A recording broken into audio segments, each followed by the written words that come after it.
my god.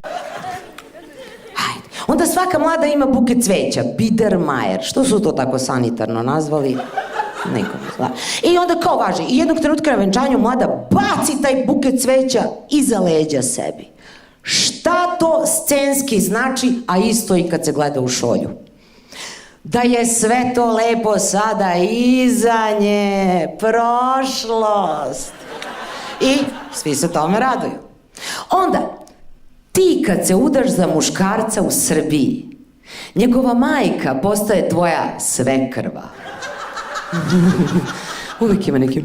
I onda, ako te ta žena do tog trenutka volela, od tog trenutka mora da počne da te mrzi. Jer da ne treba da te mrzi, pa ne biste žena zvala svekrva.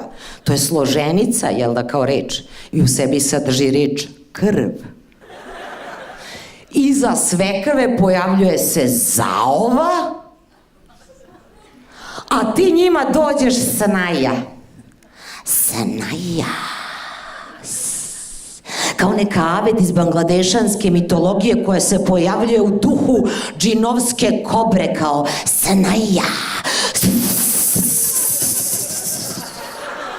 I još kad se vrati komšinica zmija, svi jahači apokalipse su na broju.